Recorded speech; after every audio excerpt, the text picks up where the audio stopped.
A very good afternoon to all my dear students. I know it's a Sunday afternoon and might be a little tough for you all to get up for the class, but that's the beauty of CA course, that even on weekends, you have to be on your toes because you have to be studying hard. So welcome to the class, all of you. A very good afternoon. Akshat, Vindhya, Shivansh, everyone who have joined the class. Mosami, Sandeep, Tanisha, welcome to the classroom. So I hope you have revised the previous lecture. Molly, Priya, welcome children. Good afternoon. Good afternoon, friends. Akshat again, Tanya, Rachna, everyone. So I hope you all have revised what we have done in the previous class. We have already started the chapter of Unit 4, that is Unpaid Seller. Akshat says he has certain doubts in Unit 3. Okay, Akshat, we will take that as well. Don't worry. But first, we will be completing Sale of Goods Act today. We will be completing the last few things that are left in Unit 4 of Unpaid Seller. And then we will jump back to the queries. So quickly tell me in the chat box if you all have revised and you have no doubts in the right of lien and stoppage in transit. Akshat, in which topic are you having a doubt in Unit 3 you have written? So write the specific question so that I can address it and then we will move forward. Abhishek Prasad is writing good morning. So good afternoon, Abhishek. Sarla Devi, welcome to the class. Ravi Kumar. Vindhya has written revised, ma'am. Everybody has commented. We have revised. Geeta, Prabhat Roy. Good afternoon, children. All the students on the portal also, welcome to the class. So let's start. I hope no doubt. So let's have a quick recap of what we did in the previous class. Okay, Janvi, that's great. You have also revised. Well done. So we have done unpaid seller. So who is an unpaid seller? Once I have sold the goods to you, and if I don't get the payment, even if rupee 1 is pending, I become the unpaid seller.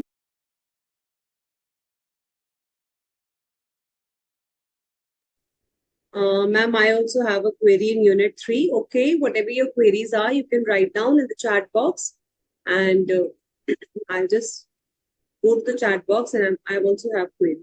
Sandeep, what is your query? You can write it right now.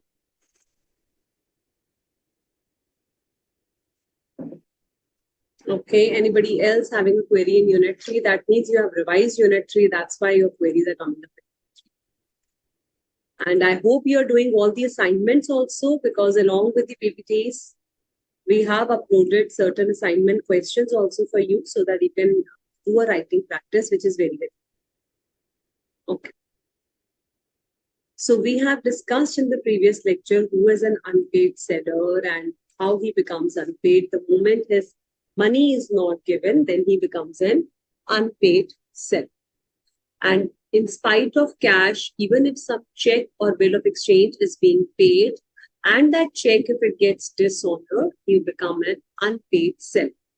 So wherever the amount is not paid, जब भी seller को उसका पैसा नहीं मिलेगा, तो वो बन जाएगा unpaid seller, whether it is by cash or by check. So there was Mr. P whose bill was dishonored. That means the payment was to be made to him by R, and R did not have sufficient money in his account. Can we say that P becomes unpaid seller? Yes. Very good. Those who have written, ma'am, no doubts in lien and stoppage in transit. That's great. Related to warranty point. Okay, Sandeep, we will revise warranties also once again. Don't worry. So now this unpaid seller has certain rights, which are rights against the goods and rights against the buyer. We have already done major 3 rights against the goods in the previous class. But what was the meaning of property has passed and property has not passed? So if I ask you that the property has not passed to the buyer, then how many rights does the seller has against the goods? If I say the property has not passed to the buyer, how many rights do we have?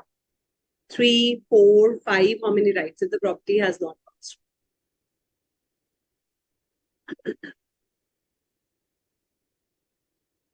If the property has not passed, then we have 4 rights. Very good. Means it's the case of agreement to sell. And what are those rights? Good, Bindya, Priya, everybody, Shri Krishna. What are those rights? 3 rights. Shri Krishna has written 3 rights. तभी तो confuse करने के लिए तो दिया था ये question. और आप confuse हो गए. So when the property has not been passed, then we have 4 rights because there was a right of fosse lien also, which is known as withholding delivery. The other 3 rights are same: lien, stoppage in transit, and resale. What is the meaning of lien? That is, if my goods are in my possession, I am the seller and I've sold the goods, but payment is not being made, then I will retain the possession till the payment is made. It happens in case of cash sales, credit sales, or the buyer has become insolvent. But if the credit period has not expired, then you will have to give him the time till the credit period expires. In case of part delivery also, we have discussed the lien. How does the lien gets ended? By delivering the goods to a carrier, means they have gone to the transporter now, or the buyer has taken, or we have waived off, or buy is stopped. Now, after that, we discussed that once the goods have been loaded in the rail with the railway authorities and railway receipt has been given, the lien cannot be exercised, but we have another right. Once you have parted with the goods and you're an unpaid seller, if the goods are in transit and the buyer has become insolvent, then you can exercise the right to stoppage in transit. If anyone gets this question, explain the right of stoppage in transit. This whole slide which is written over here, all these 4 points become very, very important to write. Okay, you have to tell that buyer becomes insolvent, then only the right of stoppage in transit can be exercised. And how this right is exercised? How do we exercise the right to stoppage in transit? Either we call up the person by giving a notice to the courier that please bring my goods back, or we directly go and take the actual possession of the goods. In all these cases, the expenses of redelivery are to be borne by the seller. Then these are the 6 to 7 cases when we say that the goods are in transit. If the buyer has taken them, the transit comes to an end. Till the time वो रास्ते में है, जब तक transit में है, तब तक right to stoppage in transit exercise किया जा सकता. Today we will be understanding sub-sale and pledge, but before that, we will revise resale also. In case of resale, if the goods are of perishable commodity, there were 2 categories. One is perishable goods, one is non-perishable. If I am selling the furniture, I am the seller, I am selling furniture to the buyer. Buyer did not make the payment. I am planning to use my right of resale. Furniture is lying with me. I have exercised the lien and I am going to resell. Do I need to give any notice to the buyer for selling this furniture? Absolutely correct. No notice is required because it is a non-perishable goods. It's a non-perishable. Then yes, you have to give the notice.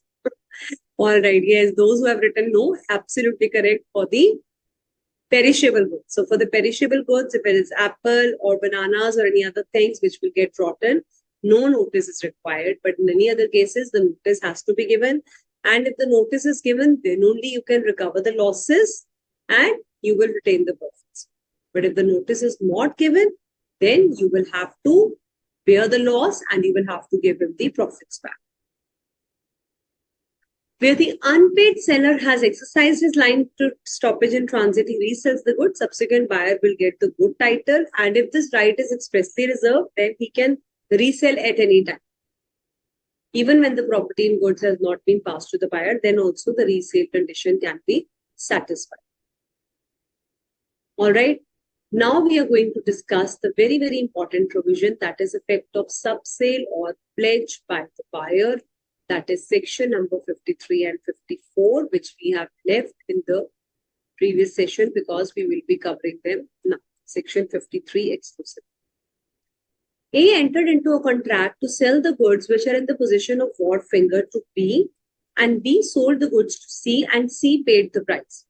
Now he has shown you the scene of ward finger, of where the goods are kept. So there is a sea over here. Sea means samundar. So there is a sea in which the goods are going to be taken in a ship they will be selling in the ship. Now, before loading these goods in the ship, the goods are kept in a certain storehouse, which is known as wharfs. This is the places where the goods are loaded before putting them. Then I told you they put in various docks, dock warrant is issued, wharfing certificate is issued once they come in the wharf. So all these are the different stages. So you can simply remember, मतलब एक गोदाम में goods रखे गए, जैसे ware house में रखते हैं, ऐसे wharfs में goods रखे हुए थे, and वो goods अब उसने B को बेच दी. In possession of a wharfinger, he was having these goods, and now he has sold these goods to Mr. C. And C has paid B, and then B sold these goods to C, and C has already paid the price of this. So we can say that there are two buyers, sub-buyer 1 and sub-buyer 2. One is the original buyer, another is the sub-buyer 2. So buyer 1 was B, and there is another sub-buyer C to whom the goods have been sold. Now the main question over here is, will the buyer get a good title? Now B fails to make the payment. Now when B failed to make the payment to A, then A became the unpaid seller. You have not paid me my price, so I become unpaid seller. Here A wanted to exercise his right to lien, and he ordered the wharfinger not to give the goods delivery to C. अब ये scene समझते हैं क्या हो रहा है. There is a person A. He is having these goods lying in a godown. Godown कह लो या wharfinger कह लो. C के पास है तो wharfinger हो गया. तो इसके पास ये goods पड़े हुए. He has sold these goods to B, maybe on the basis of a document of title to goods. He has issued the wharfinger certificate and given the goods. And B, before taking the delivery, he has sold the goods to C. Now, how does this happen, first of all? I have not received the goods and I am selling the goods further. So let's take a very, very interesting example. There was Mr. A who was in Delhi. He was a seller. And there was the buyer B who was in Pune. Now A is sending the goods from Delhi to Pune. So I told you railway receipt. I told you in unit 1, we will be repeating the similar kind of things when we go to unit 3 and 4 also. And that's why every act has given the definitions under the first chapter, that is section 2. So that whenever we use these kind of words in a chapter later on, you understand its meanings. So now you know the meaning of railway receipt. It's a document of title to goods which shows the ownership document. Now there was another buyer, Mr. C, who wanted to buy these goods from B. So Pune में ही एक और buyer था mister सी जो B से ये goods खरीदना चाहता. तो बी ने कहा, I have not received the goods, Mr. C. Mr. C used to come to the shop every day. He used to say, please give me the goods. I want to sell the goods further. You told me the goods are coming. They are in the railway. When will you receive the goods? So there was some delay in the goods to be coming to B, the buyer. So once B said, okay, you take this railway receipt and go and collect the goods from the railway authorities. First of all, can B sell the goods to C like this? B sold the goods. He has done the endorsement. He transferred this document of title to goods. And he said, you take this document. Now I told you, whosoever is having this document of title is considered to be the owner. Now instead of B, C is standing in front of the railway authorities. And he said that this is the railway receipt that I'm having. Please give the goods to me. Will C get the goods? First, my question is this. Will the railway authority give him the goods? Let me see your answers. Yes, ma'am. Very good. Why, Sarla Devi? Yes, because it's a document of title to goods. Jatin says yes. Tanisha, Tanya, Ravi, everybody says yes. Well done, students.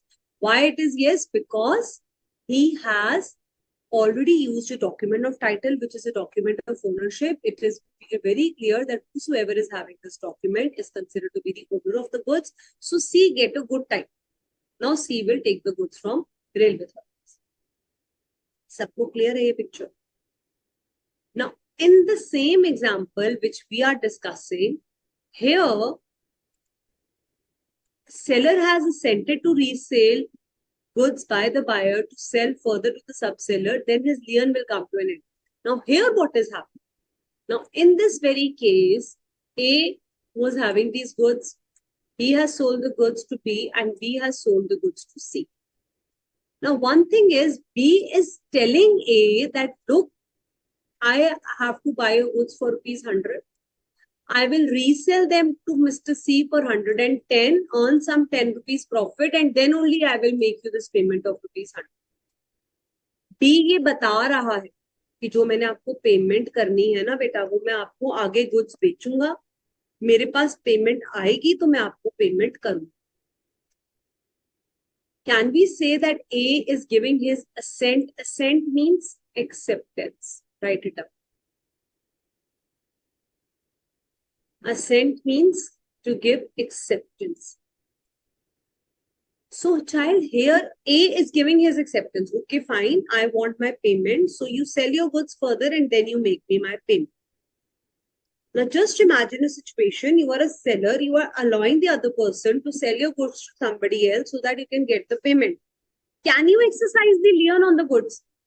अरे भाई आपने ही तो बोला था कि goods उसको दे दो, आगे बेच दो. So then your lien is defeated, means now you cannot exercise the right to lien on this. Now you cannot exercise the right to lien in the goods. Very good. Everybody understood? Very nice.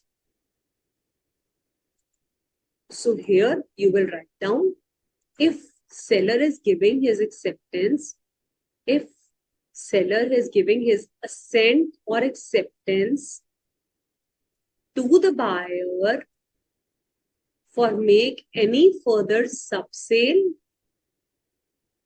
or pledge, if the seller is giving his assent for any subsale or pledge by the buyer, then his right of lien and stoppage in transit is defeated.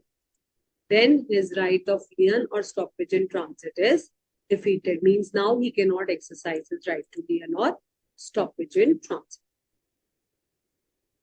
So right to lien and stoppage in transit is not affected by further selling unless he has assented. So कहते हैं पहला point क्या है legal provision का, अगर उसने acceptance दी है तो फिर वो नहीं एक्सरसाइज कर सकता. बट अगर एक्सेप्टेंस नहीं दी, सपोज ए जो गुड्स सेल कर रहा है, मेरे वाले एग्जांपल में मैंने नहीं एक्सेप्टेंस दी थी, बी ने सी को गुड्स बेच दिए डॉक्यूमेंट ऑफ टाइटल से, सी आ गया गुड्स लेने, बट मुझे पता लग गया कि बी इंसॉल्वेंट है या पेमेंट नहीं करेगा, तो I will quickly call the railway authorities and I will tell them not to give the goods to C or I can exercise my right to stoppage in transit also. I can exercise my right to lien also if I have not given the acceptance.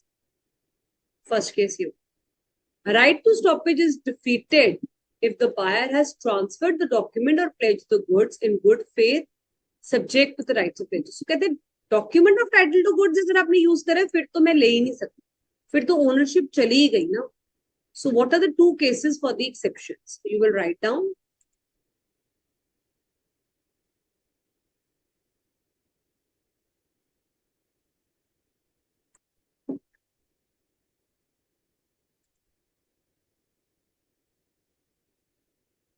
Seller's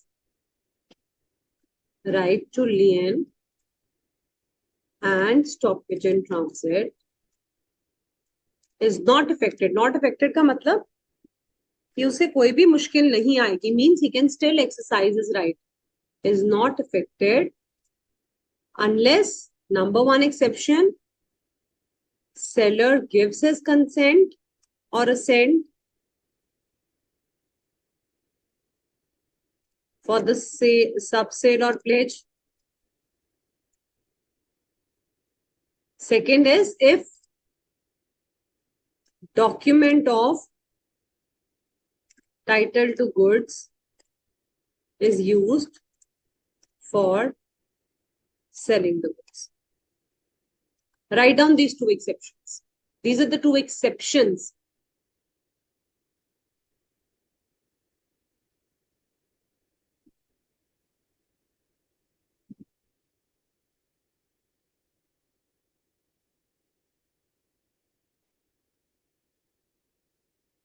If he is allowing them to sell the goods further or he is using a document of title to goods, then he cannot exercise his right to lien and stoppage in transit. In any other cases, he can exercise his right to lien or stoppage in transit. Understood?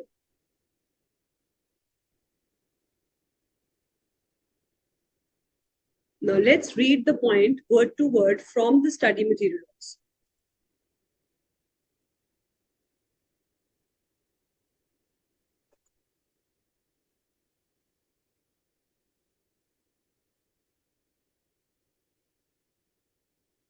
Open your study material, chapter number, unit 4.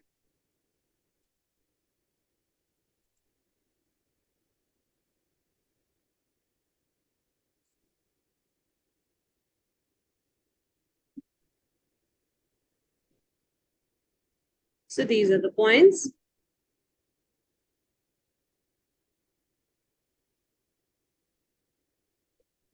I hope no doubts in the points of differences. Examiner can give you points of differences also. So nothing has to be left from the study. Now, sub-sale or pledge, right of lien is not affected by the buyer selling or pledging unless he has given in the said. This is based on the principle that second buyer cannot be in a better position than the first buyer. Means who is the second buyer? C. First buyer B.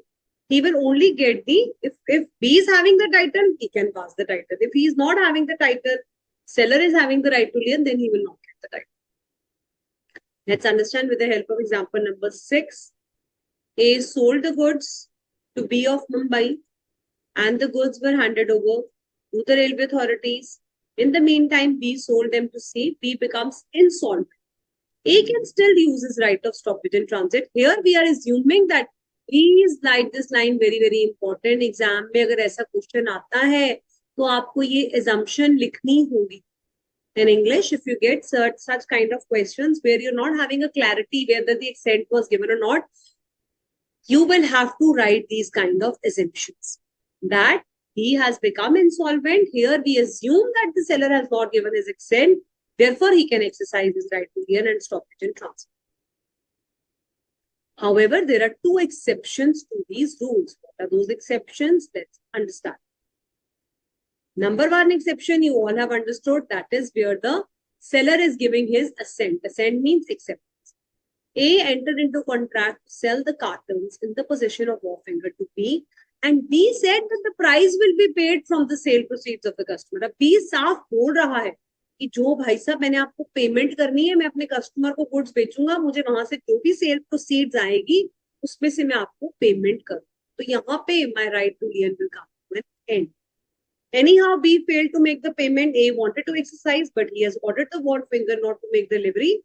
Here, since he has assented to the resale, therefore his right to lien has come to an end. ये case हुआ था Mount DF Limited versus J&J Provisional Company Limited में. तो वहां पे held करा गया था कि अगर seller ने अपना assent दिया है, then he cannot use his right to lien or stoppage it. And the second case is where document of title to goods is being used. Buyer transferred it in good faith and for price. Then there are two cases.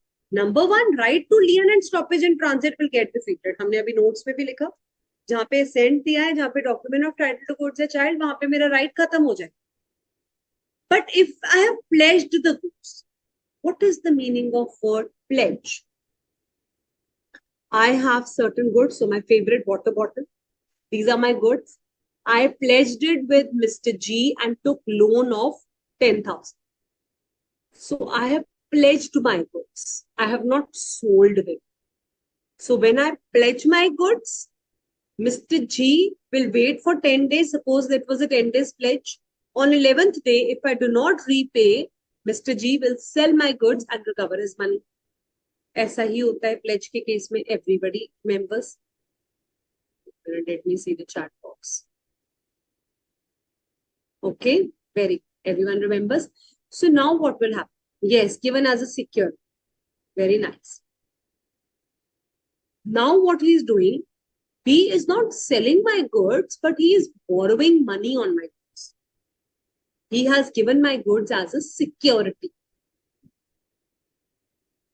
Now, what will happen? A will get very angry that you have pledged my goods and now you are saying that you cannot repay my money. Why did you pledge my goods for? So here the pledgee he will only get the right subject to the rights of the pledgee. Means first the pledgee has the rights, that is he will sell these goods in order to recover his money.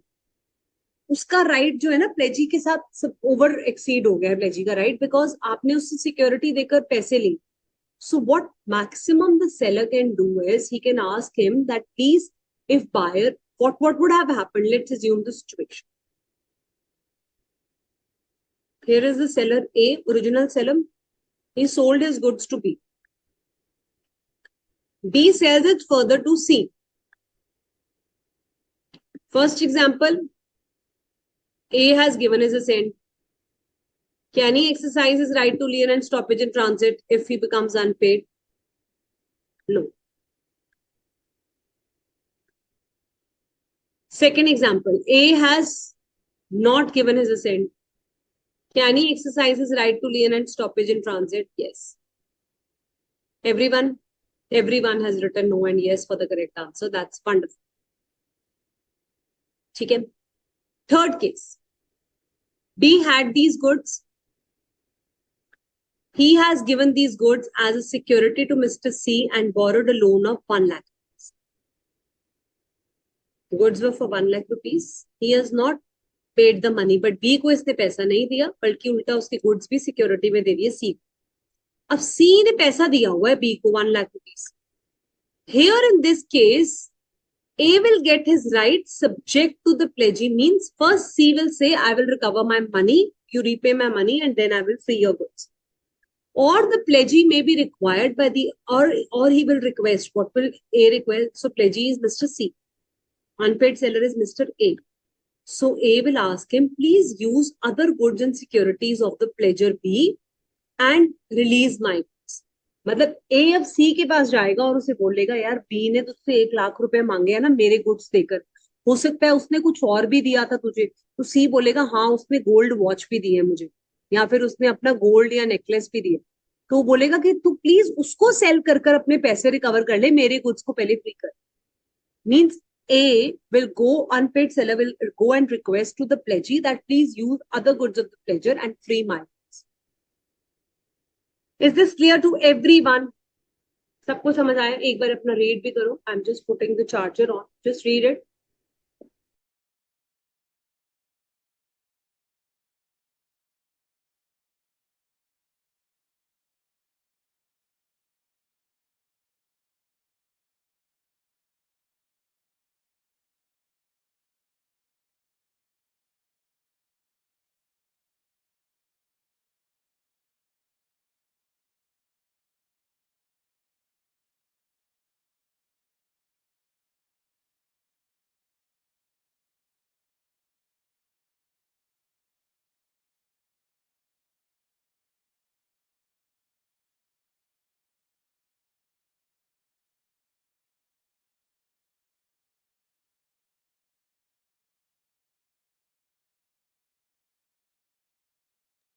Understood everyone?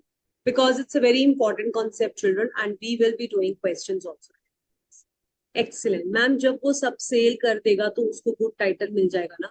हाँ जी बेटा, अगर वो सब cell करेगा, acceptance दी हुई है श्री कृष्णा, फिर मिलेगा. बट अगर एक्सेप्टेंस नहीं दी थी तो फिर सेलर अपने गुड्स वापस ले आएगा अगर आप unpaid.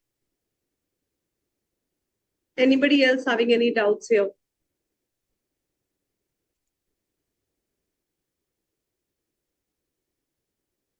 Yes, Tanya, absolutely. There he will still have his right to be and stop.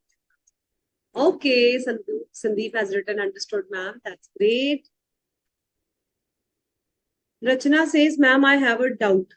Rachna, was this a previous statement that you have written? Where do you have a doubt? Okay, very good, Prabhat. Correct answers. Okay, Prince. Yes, only 2 exceptions are there, Shri Krishna, not more than 2. It's only the words that they have written separately for sale and pledge. We have understood. Molly, this is again the example of estoppel only that we have done. Means with your conduct, you have told him that please sell your goods further to someone else. am the seller and here's the buyer. Buyer is selling the goods further to sub-buyer and I am the seller. I'm saying, yes, yes, sell my goods to somebody. So by estoppel, I have given away my right to leave. By my words. Akshat, you will specifically have to ask what doubt you have. You cannot write the name of the entire chapters and saying that I have doubt. Then you must refer to the previous videos and lectures that we have discussed with the students and you can ask them. No raising of hands right now. I will give you time.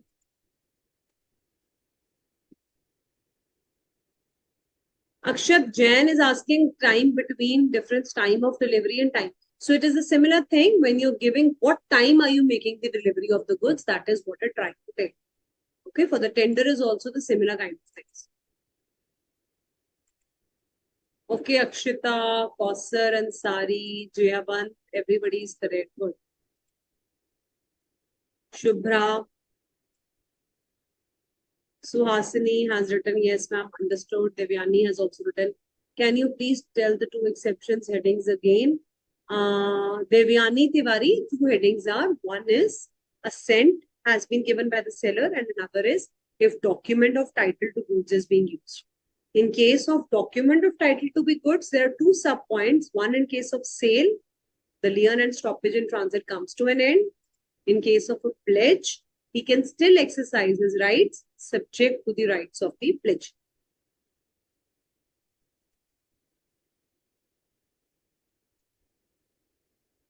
The contract is not rescinded when the seller exercises his right. The contract remains in force and buyer can ask for the delivery or payment of price. Now, what is it trying to tell you? What is the effect of stoppage in transit?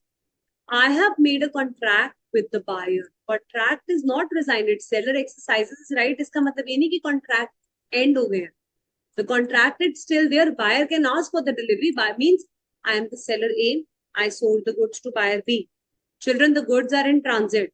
This is a lorry and a truck which is taking the goods. I'm very bad at talking. Please bear with me. So this is a truck which is taking the goods. Okay? I came to know that buyer B has become insolvent. Which right A can use? A has become unpaid seller. Which right A can use? Write down in the chat. जल्दी से कौन सा right use करेगा?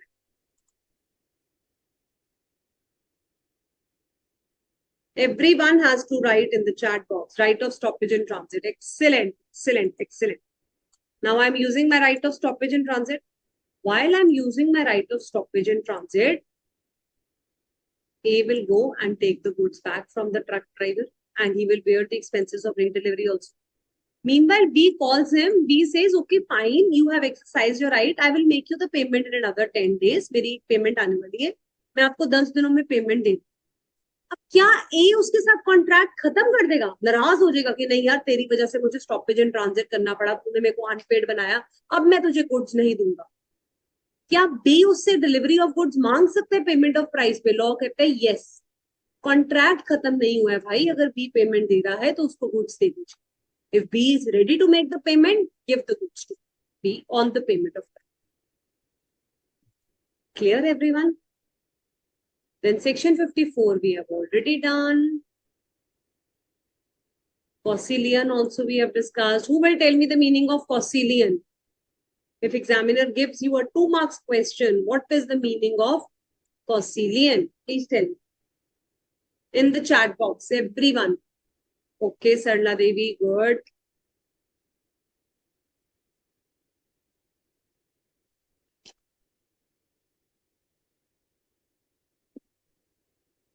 Additional right for the agreement to sell. Bindya, Ansari, Kausar, very good. Everyone, Mohit.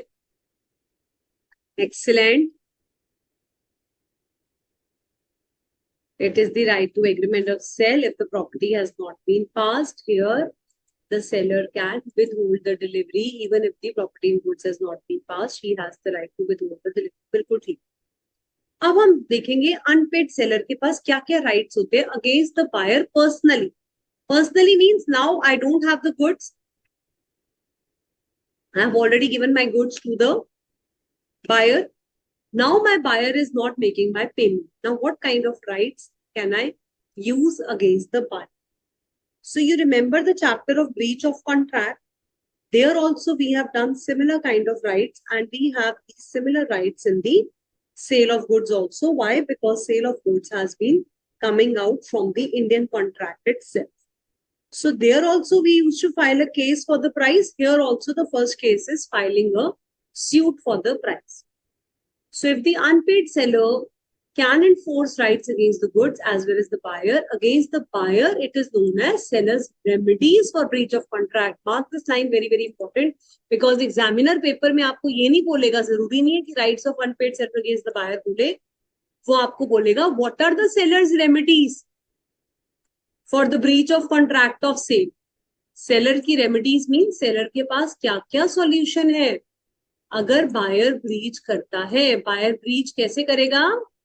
अगर buyer price पे करने से मना करता है तो that means breach of contract हो रहा है. तो right of the seller against the buyer are also known as rights in personam, and these are rights in addition to rights against. मतलब मैंने अगेंस्ट द गुड तो exercise कर लिया, लियन exercise कर लिया, मैं केस भी कर सकती हूँ. हाँ जी मैं कर सकती हूँ, because these are the rights which are in addition to rights against.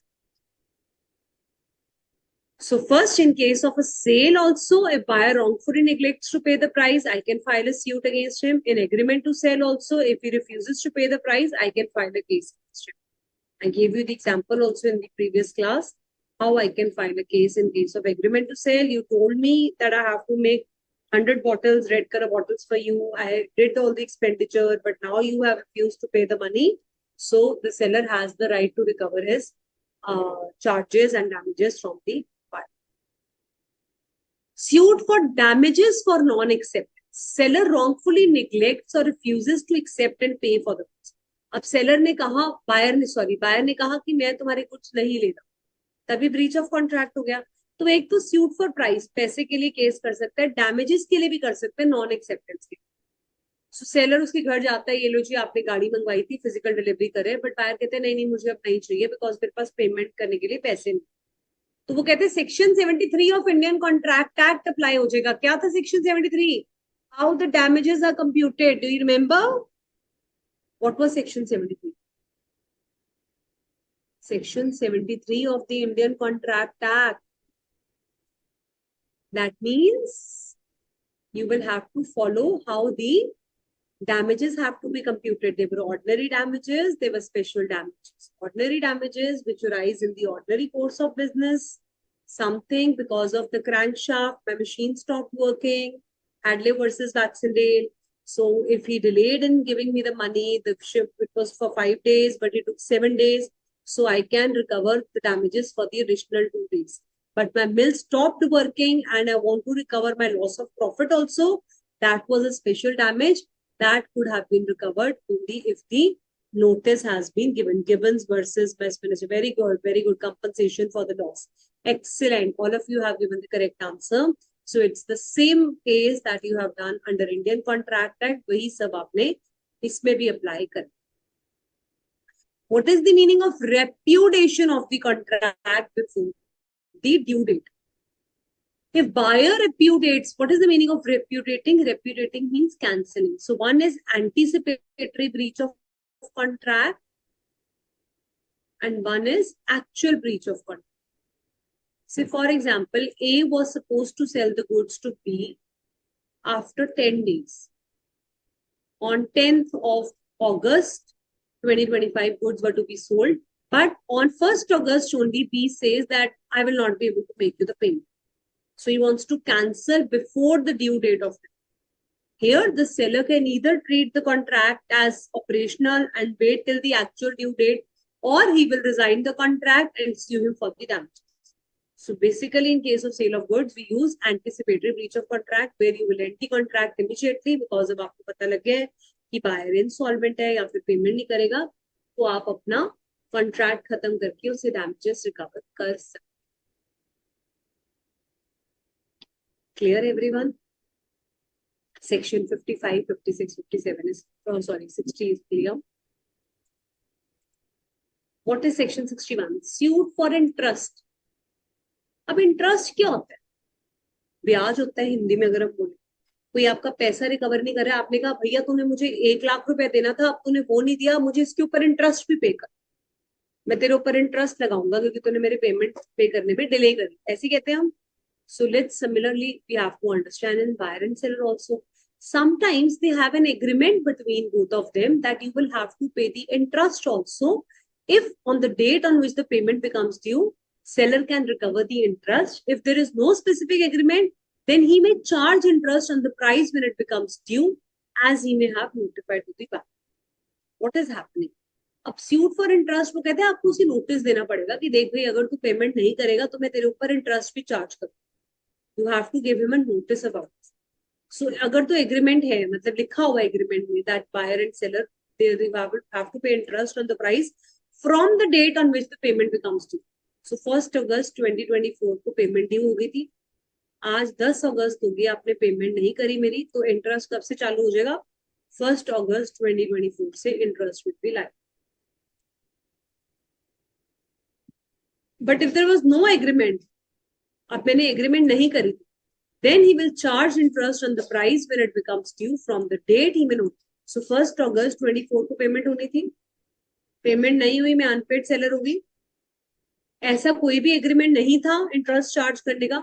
सो मैंने 5th अगस्त को बता दिया कि I will be charging interest also. Now I will charge the interest from this. In the absence of contract to the contrary, court may award interest to the seller in a suit filed by him at such rate as it thinks fit on the amount of price from the date of tender of goods or from the date when the price was paid. अब ये क्या है? ये simple कह रहे हैं कि अगर हमने कुछ भी नहीं डिसाइड करा था तो कोर्ट कह देगा, कोर्ट को ऐसा लगा भाई तूने बहुत डिले कर दिया पेमेंट करने में, अब हम ये डिसाइड करें कि तुझे इसको इंटरेस्ट भी देना पड़ेगा. तो yes, buyer will have to pay the interest to the seller at whatever rate the court will decide. From which date? From the date of tender of goods or from the date when the price was paid. जिस दिन goods मिलने थे उस दिन से, या फिर जिस दिन प्राइस पे था, जिस मर्जी डेट से, as he thinks fit, he will charge the interest. So what are the 4 remedies which are available to the seller? Suit for the price, you will write both the points, sale and agreement to sell के. Suit for damages for non-acceptance of goods by the buyer. Suit for interest and anticipatory breach of contract. Clear है सबको? Let's do 1 or 2 questions.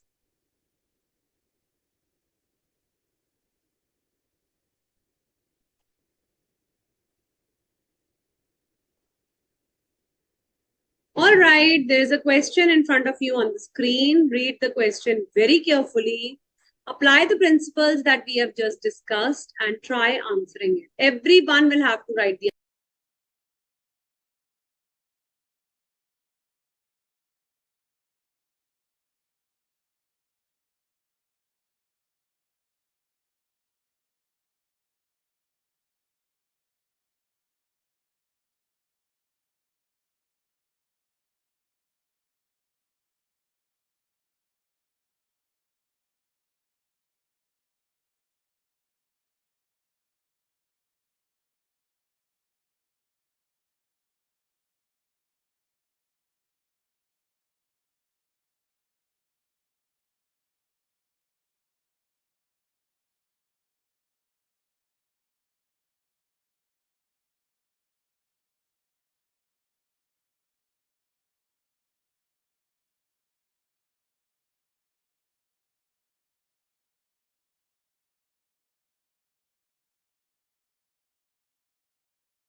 good answers, but I want you to write in the same way, the way you will be answering in the exam. Nobody is going to waste too much of the time in the facts of the case.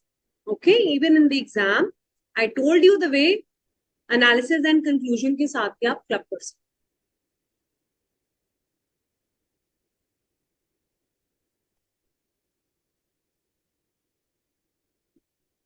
He has specifically asked you what remedy is available. Some students are writing breach of implied condition. Please write very carefully.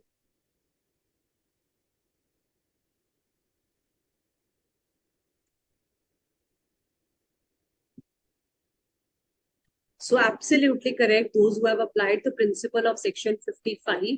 First of all, children, you will have to tell him that he has become unpaid. उसे बताओ तो सही ना भी क्या हो रहा है. Sohan paid and took the possession and promised to pay. Later on, he refuses to give the remaining amount. यहाँ से क्वेश्चन का पता लग रहा है. This is unit 4. Unpaid sell. अभी तो we are doing it side by side and we are doing the question, so you find it very easy. But when you have done loads of questions, then it becomes difficult. Very good. So Hasini, section 55, withholding delivery. Okay, Jayavant has given the previous answer. Suit for damages, Bindya? No. Suit for price, you're filing, beta. There are other remedies. Yes, yes, yes. Absolutely correct, Tanya. We will mention about that also. Janvi is asking repudiation of contract. Okay, Janvi, I will explain you this point. Sarla Devi suit for price. Bilkul theek. Sandeep says right of stoppage in transit. Remedy पूछा है उसने is available against Sohan. Against Sohan का remedy का मतलब क्या हुआ? Very good Prabhat Roy.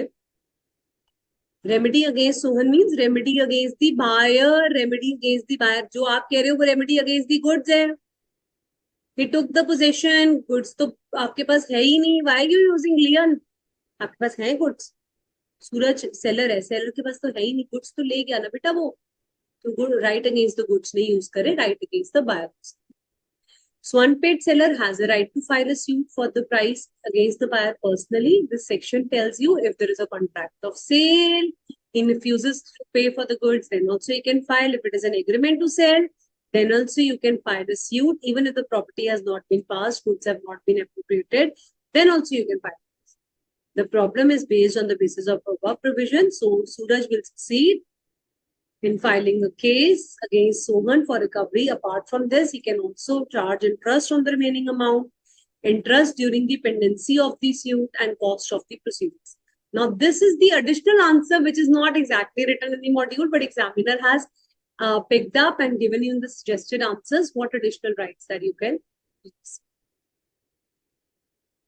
Is it clear to everyone? I think this question, case study 4, we have done in the previous class, right?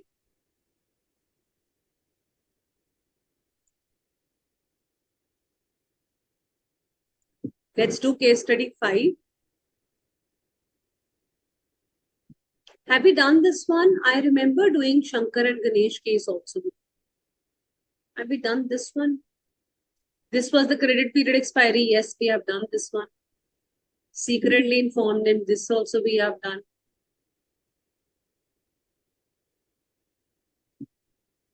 This is an interesting question. Case study 6. I hope we have not done this. Please, can anyone inform me? Sarla Devi, Sandeep, can you please tell me if we have done these ones or not, Prabhat?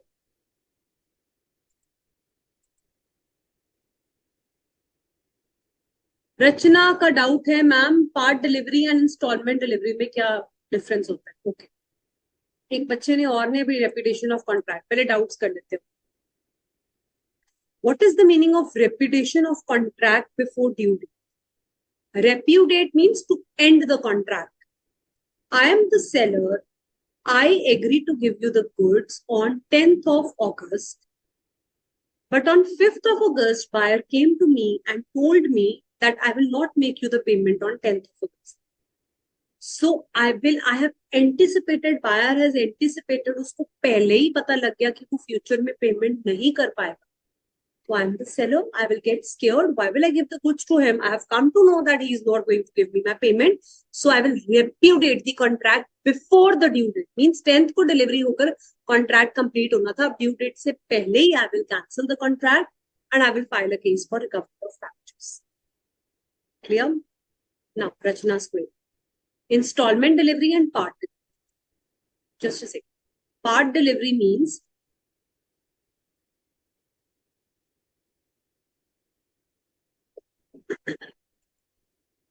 Part delivery means where I have packed the goods, 100 bags of wheat. They could not get fit in one truck. So I have loaded them in two different trucks, 50 bags, 50 bags each.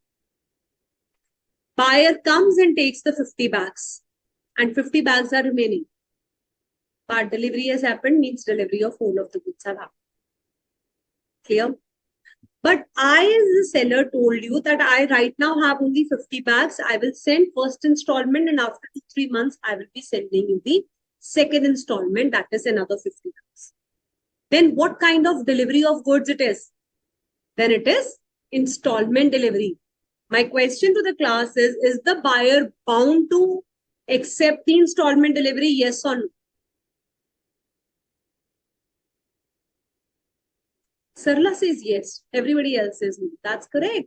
Buyer is not bound to accept these goods. So here he can return the goods. All right. He will cancel the contract. Accepted in yes, Bindya. Accepted in part means accepted in full. Now try solving this case study. A, who is an agent of the buyer, has obtained the goods from railway authorities and loaded the goods on his truck. In the meantime, railway authorities received a notice from B, the seller, for stopping the goods as the buyer has become insolvent. Please refer to the sale of goods and decide whether the railway authorities can stop the goods in transit as instructed by the seller. Very important question to be read very carefully and give me the answers.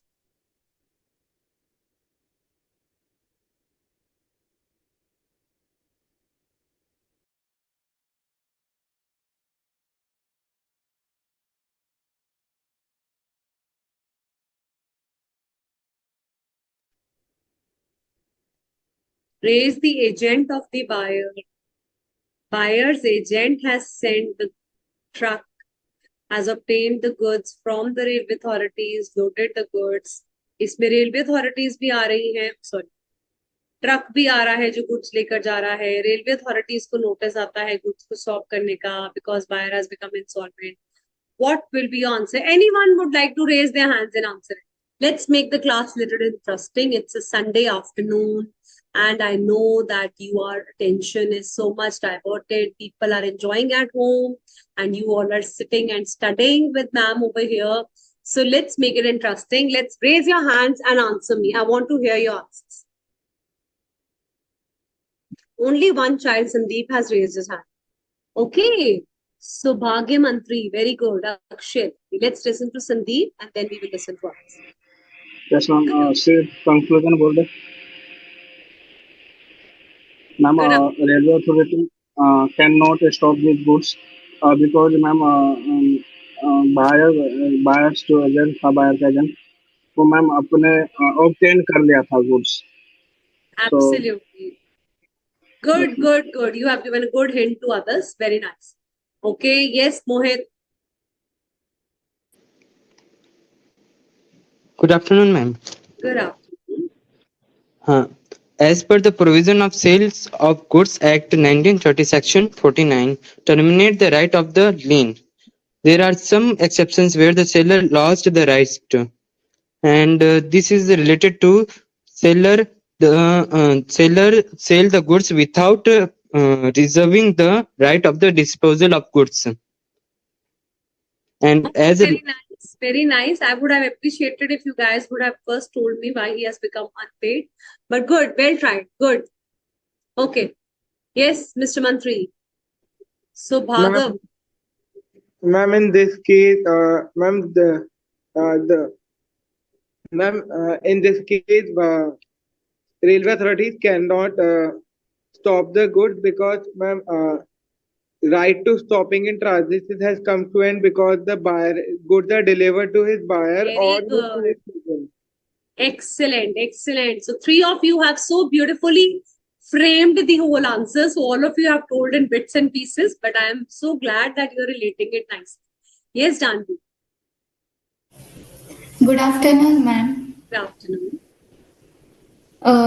As per the Sale of Goods Act 1930, B is an unpaid seller because the buyer has become insolvent, but the seller cannot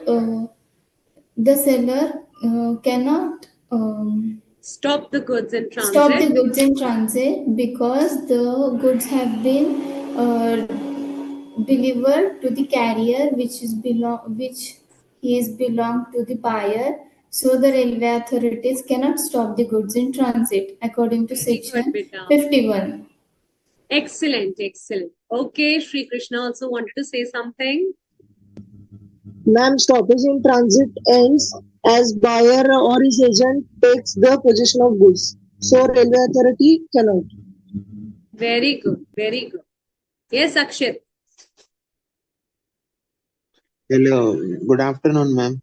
Good afternoon. Ma'am, according to me, the railways authorities cannot stop the goods in transit, ma'am, as they were instructed by the seller. It is according to the provisions of the SOGA 1930. All right, all right. Okay, very well tried by all of you. Well done. So here is the answer, and I'm really happy and proud that you all are speaking so well and within the same way, the way it should have been answered. So put your hands down now. Right of stoppage in transit. First of all, you will now. Everybody has a different style of answering it, but the content is very important. I would appreciate if you'll first give me a line that he has become unpaid because the buyer has become insolvent. Then he has certain rights, that is like right of stoppage in transit means stopping the goods once he has parted. Seller here regains the possession. This right is exercised by, so I spoke this line first, that I am an unpaid seller because I've lost my lien right, now I want to stop. These rights are available only when the buyer becomes insolvent. 4 conditions: that buyer should have not paid the price, goods are not delivered, and he has become insolvent, and they should have not reached, they should be in the transit. Then only you can exercise this. Now you will give the analysis and conclusion. In the given case, A is the agent who has already obtained the goods which were loaded on the truck. After this, the railway authorities have received a notice to stop the goods. Therefore, the railway authorities cannot stop because the goods are not in transit. A has loaded the goods. He's acting as the agent of the buyer. The railway authorities have given the goods position to the buyer. The transit has come to an end. This paragraph is so very important. If you don't write these lines and you write the entire chapter about stoppage in transit, you will not get pass. So, all these 3 paragraphs are important. Everybody understood? Clear? So now we're only left with the case studies and 2 important topics which we will be completing after the break. Very good, Prabhat Roy. All those who have given the answers in the chat box also, very well done. All right. Okay, so we are taking a break here.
here?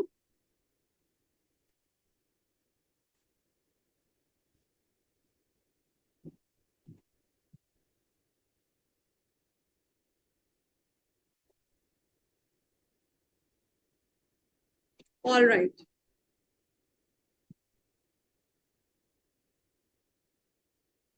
All the students have given good answers in the chat box also for the previous question. Let's do another case study. J sold a machine to K. K gave a check for the payment of the check was dishonored, but J handed over the railway delivery order to K. K sold the goods to R on the basis of that delivery order. Now, J wanted to exercise his right to lien and stoppage in transit. Oh, sorry, just the lien on the goods. Can he do this under the provisions of sale of goods? So here there are, yes, Sarla, you want to ask something? No, just I want to answer for this question, and that's why I just raised my hand. You want to So for answer this for this? question, yeah, that's the Okay. reason why I raised. Let me just explain the case first and then I will allow. Sure, ma'am. Good. That was nice to be so quick. So J sold the machine to K, and now J has handed over him a delivery order, that is document of title to goods. K is further selling the goods to R. So when we see over here, three parties are involved. So it specifically relates to the case of a, yes, subsale under section 53 that we have just done today. Now let's give chance to Sarla to answer. What is your answer for this, Sarla? Ma'am, in this case, J become unpaid seller, point number one, and he cannot exercise the right of lien as he has given the document of title to the buyer. And finally, he can demand R to return the machine which is sold to him. This is the summary of this case study, ma'am. Very good, very good. So you applied on the basis of the section 53. Two. That's Three. great. That's Yes. okay. Pooja Yadav also would like to try. Yes, Pooja. Ma'am section 53 का B का second part समझना था ma'am. Sorry. Good afternoon ma'am. Ma'am section 53 का B का second part. Huh, okay. All right. On the basis of ma'am. document and you're doing a subset. Right. Okay. Akshit, do you have an answer for this one? Yes. Hello, good afternoon, ma'am. For me, answer is no. J cannot exercise his right of lien on the goods. In his What's the scenario, reason for that? J cannot exercise his right in his of lien on the goods in this scenario. So what's the reason? If you'll simply write this one, the examiner is not going to give you marks. You'll have to give them the reason. Okay. So let's see the reason once again. So it is specifically related to section 53 that we have just done in the class today, this concept. So you will give them the provisions that these provisions are to protect the seller, but they will not be affected even if a transaction has been made, whichever the seller, but there are two exceptions. One, when the transaction is made with the consent of the seller, and when the buyer has made the transaction on the basis of document of title to goods, he will lose his rights. So J has sold the goods, he will give a simple provision. Check has dishonored means he has become, he zarur likhkar aana beta. Please tell him that he has become unpaid because the check is dishonored or it is because of insolvency, whatever is the reason. He cannot exercise his lien because document of title to use has been made and buyer has made the transaction.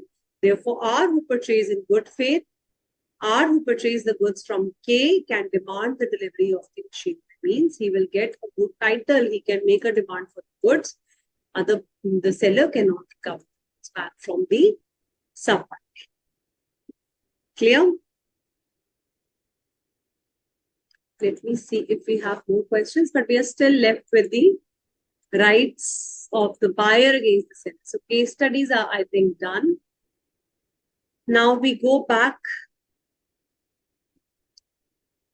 to our study, that is rights of the buyer. We have already discussed all these rights of the unpaid seller against the buyer. This we have discussed. Even if the property has not been passed, then also sued for the price, damages, interest. Now we are supposed to do what are the rights available with the buyer? Can buyer also exercise any rights What is this related to? These are the remedies available with the buyer if seller breaches the contract. So if seller is breaching the contract, means seller is not fulfilling. How will the seller breach the contract? First of all, in the chat box, how does a seller breaches the contract? What are the cases in which the seller might breach a contract?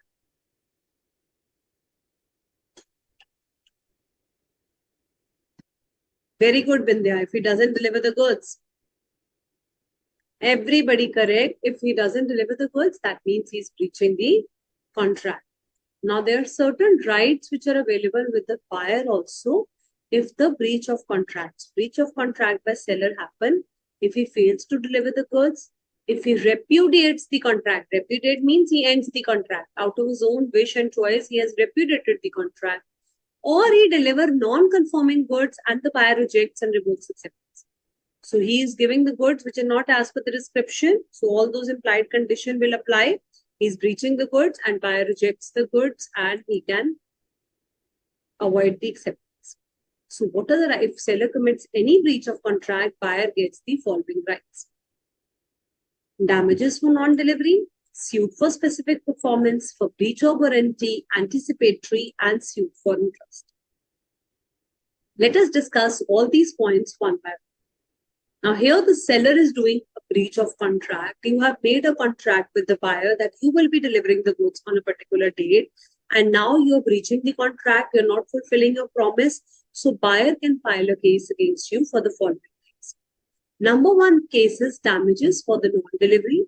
When the seller wrongfully neglects or refuses to deliver the goods, buyer will file a case for the damages for non-delivery. वहां पे आप suit file कर रहे थे for the price. यहाँ पे you're filing a suit for the non-delivery. Damages तो मुझे क्यों लेगा वो damages? Let's take a very simple example. I am a buyer. I am buying the goods from Alfia. There is a student named Alfia Tasneem in my class. So she is the seller. I'm going to buy the goods from Alfia. And let's assume that Helene ma'am has to sell these goods further to Riddhi. Now you are the seller. Alfia commits a breach. She did not give me the goods. My sub-buyer Riddhi came to my shop and she said, ma'am, you promised me that you would be selling me the goods. And she is filing a case against me. And or maybe I suffered a loss. I had to sell the goods at a profit of 1,000 rupees. Now Riddhi will go from my hand. She will not buy the goods. She has taken another buyer, Mr. Akshit. She goes and buy the goods from him. Do you think I am suffering any loss? I will file a case for damages. What kind of damages I will claim? What will be the amount of damages in my example that I can file a case against Alfia and claim? Tell me in the chat. Everyone has to answer this. Whole of the amount. Sri Krishna, what was the amount? I told you damages amount. I told you the amount of profit which I'm not getting. Okay, Sarla Devi, that's correct. Yes is the correct answer. But what? So 1,000 rupees is a specific profit, loss of profits that I told you I'm having because I wanted to sell those goods at a profit of 1,000. Now my customer has gone. So vaguely we will calculate the amount. Yes, absolutely. So the amount which I had suffered a loss, I will calculate my damages and I can claim it from the seller. For example, a shoe manufacturer wanted to sell 100 pairs of shoes to B at a rate of 10,500. A knew that B wanted the shoes for reselling. A ko pata hai. In my example also, Alfia knew that I want to sell it further to C at a rate of 11,000. On the due date, A failed to deliver. पहले तो मुझे इसका meaning बता दो, इसको क्या बोलते हैं? On the due date, A failed to deliver the shoes to B. Please mark this, underline this line and write it. This is known as the case of, anyone can tell me? Actual breach of contract. This is the case of actual breach. This is not even anticipatory होता है अगर आप before the due date, on the due date आपने बताया, आपने actual breach of contract कर दिया. B could not perform his contract. Now B could not further sell the goods. So B can recover the damages at the rate of rupees 500. What is the 500 rupees?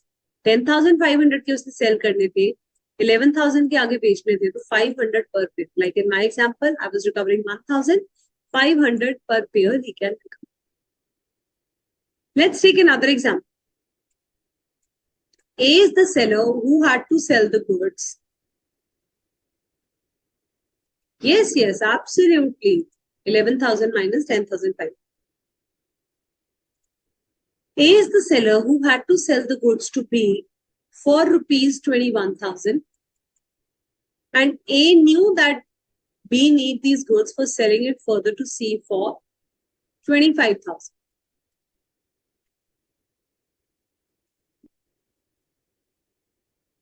Not just on the due date of delivery, before the due date of delivery, he failed to give him the goods of 21.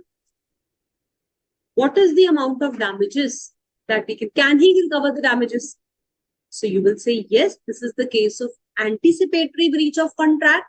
Even if it is not happening on the due date, it has happened before the due date.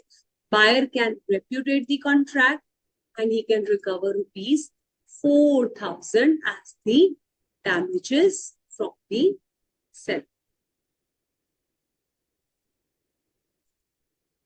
Clear? Everybody? And how will you say this 4,000 is the difference between the contract price and the resale?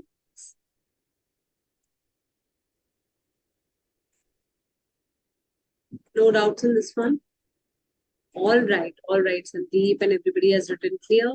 They cannot, since the property has already been passed to the buyer's agent. Okay.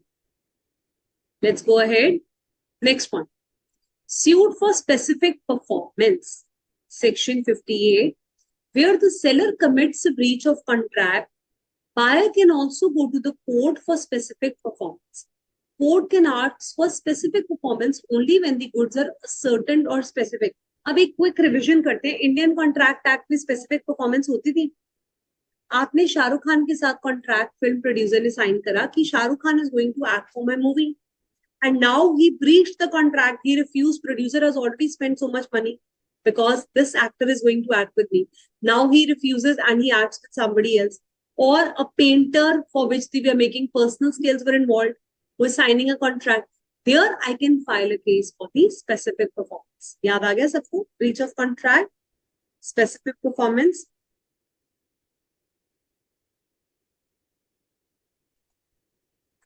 Everybody? Yes. So here also, if the goods were very specific, you said that particular dairy milk, Cadbury, Oreo flavor, peanut butter flavor chocolate is available only with that particular seller.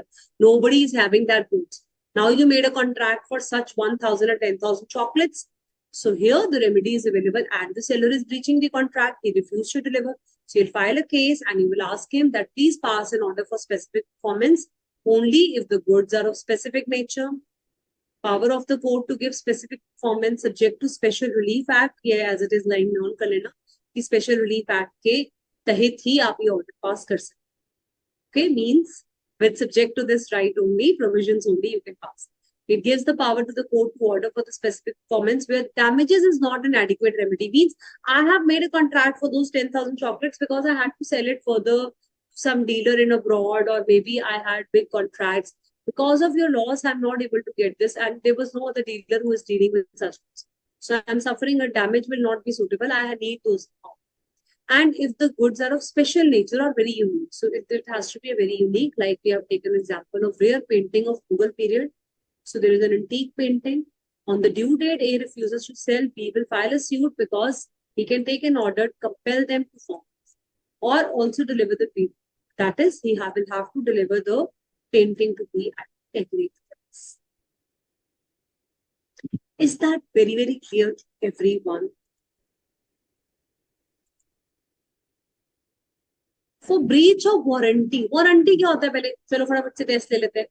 Condition तो सबको याद है. Warranty क्या होता है? कौन define करेगा? परी कह रही है हिंदी में. बेटा कितना तो मैंने हिंदी में बताया आपको.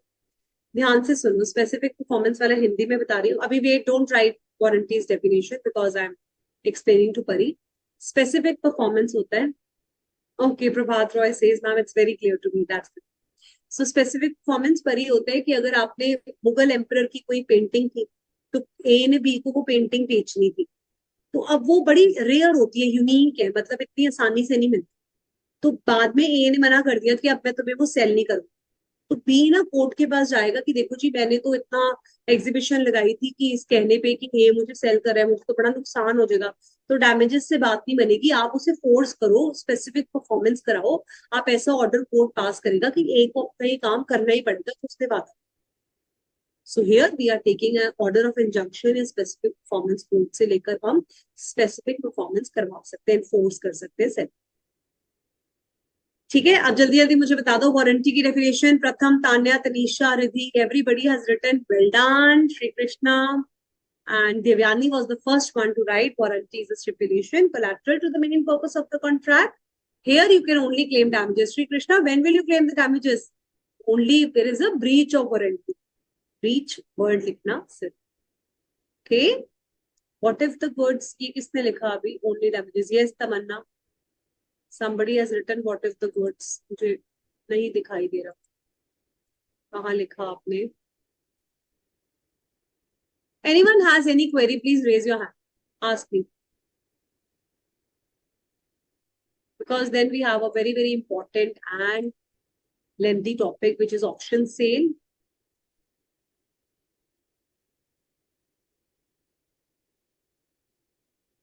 Very good, Akshay. Your answer was correct for the previous one.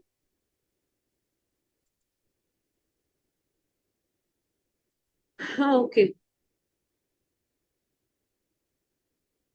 Okay Pooja Yadav, मुझे एक बार दोबारा बताना ये वाला पॉइंट अगर नहीं समझा।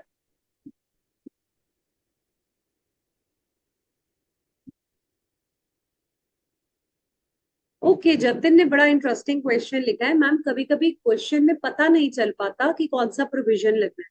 सो जतिन, जैसे मैंने आज आपको क्वेश्चन समझाया कि रिफ्यूजल वर्ड लिखा है, अगेंस्ट सोहन कैसे रिकवर करेगा, लिख रहा है ना अगेंस्ट द बायर।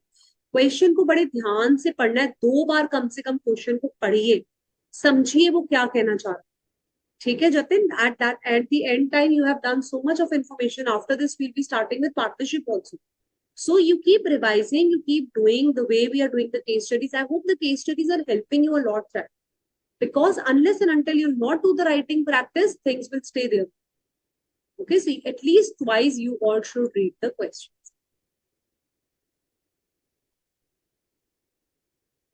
Clear हो गया सबको?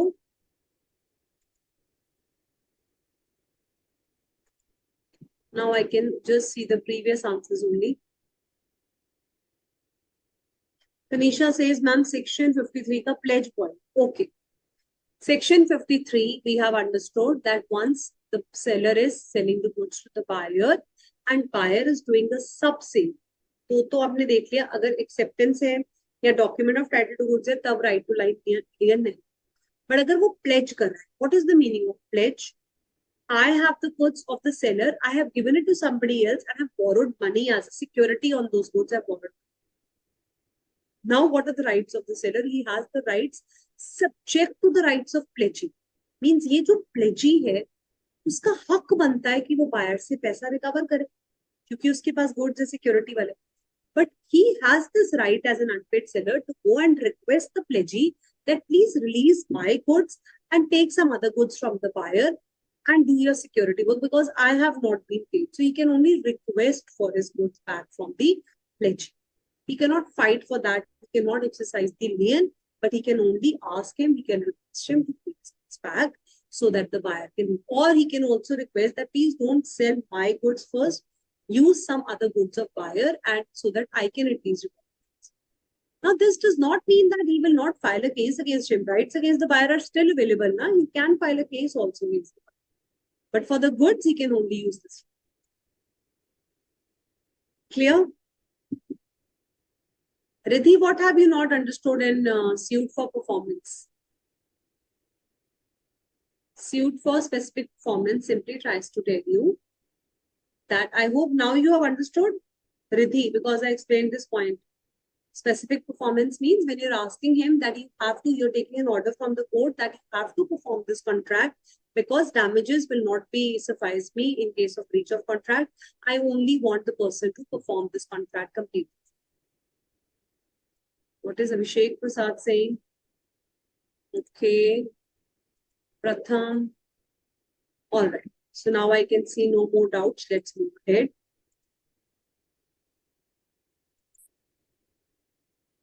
So warranty, everybody has defined it nicely, where there is a breach of warranty or the buyer treats the breach of condition as breach of warranty. कौन सी section था ये? Buyer decides that I want to treat the breach of condition as breach of warranty. Section 13. Then buyer will not reject the goods just because the breach of warranty, but he can set up against the seller breach of warranty in diminution or extension of the price, or he can sue the seller. So simply he tries to tell you where warranty is breached. Section 59 आपको वापस implied warranty कब थे वो 4 cases. Undisturbed position होती है, इनक्यूब्रेंसेस वाला case है, by customer and usages of trade, impossibility of performance और quality and fitness. If any of these 4 conditions warranty is breached, he can file a case and sue them for the damages for the breach. Repudiation is happening before the due date. Either party repudiates the contract. The other party will treat the contract either as continuation में भी treat कर सकते हो, wait till the date of delivery, or you resign the contract and sue for the damages. Same. I hope no doubts in repudiation of contract. Last, suit for interest. Now, many times students ask me, ma'am, do we have to write both these points? Yes, child, if you get the question related to remedies of buyer against the seller, you only have these 5 points, 6 marks the question आएगा. सारे points लिख कर आने हैं, याद तो करना ही पड़ेगा बेटा. There is no solution to that. You have to understand with me in the class, but learning part has to be done, and we want you to write the law as it is required. You cannot simply avoid it. Okay? Nothing will affect the right of the seller or buyer to recover the interest. तो हम recover कर सकते हैं, buyer भी recover कर सकता है interest or special damages seller. Where law interest or special damages is recoverable, recover the money paid with the consideration for the payment of it as paid. So where law is requiring, if it is written in the contract, you can recover the interest. If it is not written in the contract, court will award the interest. Simple language में क्या है? Simple language लिखवा दो इसकी.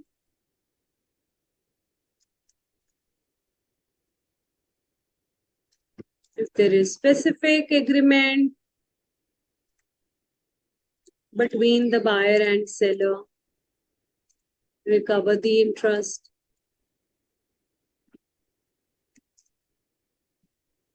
If no agreement,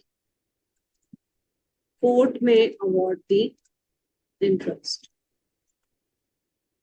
दोनों में same point है बेटा.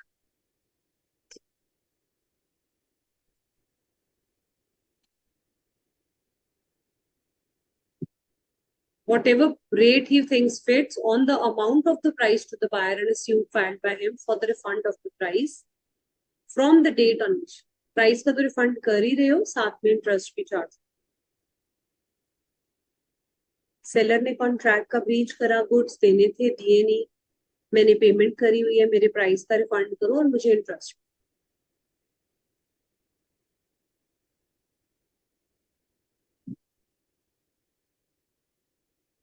क्लियर हो गया?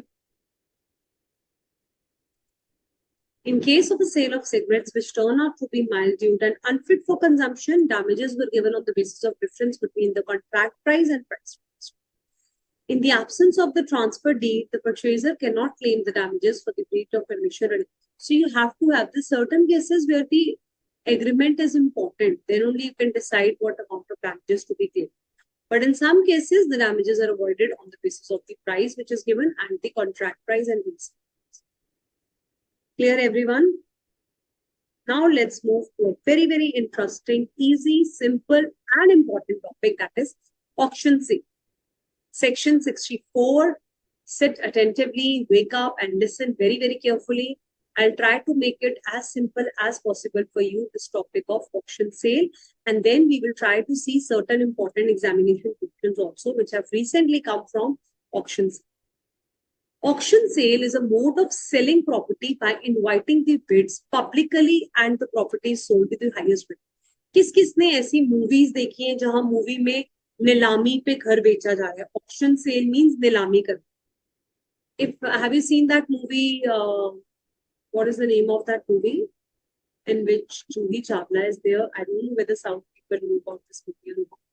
Oh, you must have seen.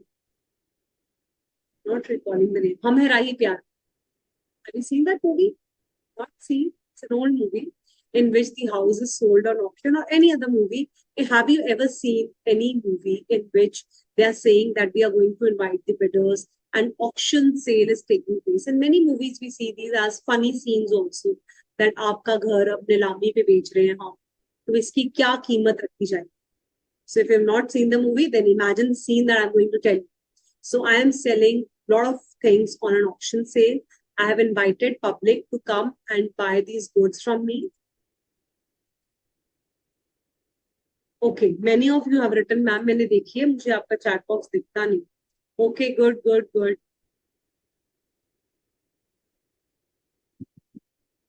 What are you asking, Devyani? Yes, I cannot, absolutely correct. I cannot see so many messages coming in the chat box. That's why I keep asking you to raise your hands.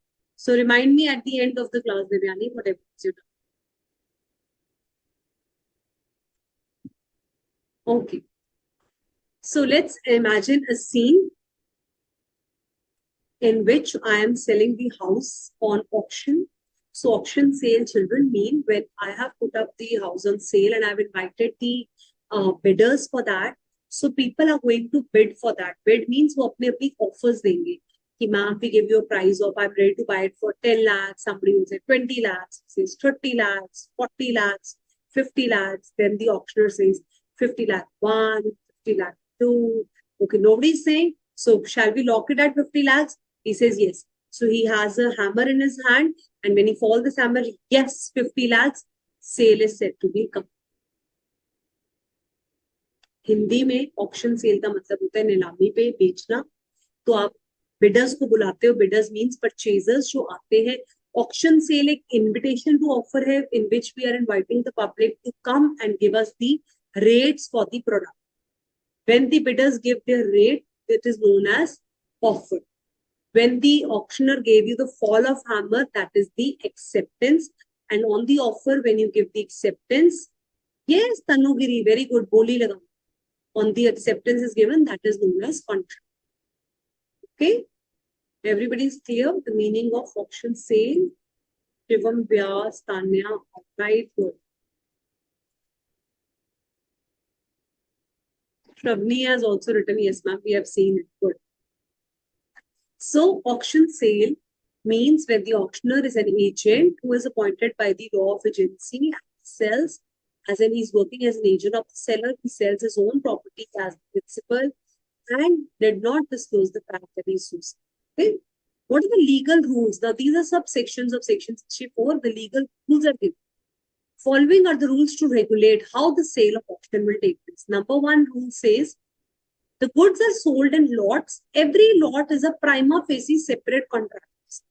Now, there is a dealer, Mr. A, who wants to sell certain furniture of his house at auction sale, certain washing machine and other things at auction sale, and there are other grocery items and goods at auction sale. So, all of these lots will be considered as a separate contract of sale. Furniture का जो lot बना है वो एक separate contract है. Washing machine and other things का separate है. Electrical items का separate है. Grocery items का separate. Every lot is a separate contract of sale. How does the completion of contract of sale takes place? By the fall of hammer or any other customary method until the announcement is made. Any bidder may retract.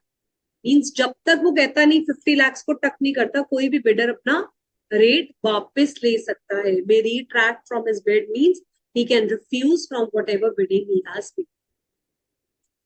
Everybody is clear on the first 2 points? Every lot is a separate contract of sale and completion happens on the fall of hammer. Third point, right to bid may be reserved. Right to bid may be reserved by the seller, and where this right is reserved, seller or any other person can bid at the auction. So the seller A, he also wants to do the bidding. He basically wants to know at what price my goods are available in the market to be sold. So he also wants to act as a bidder. Then yes, he can also do this bidding.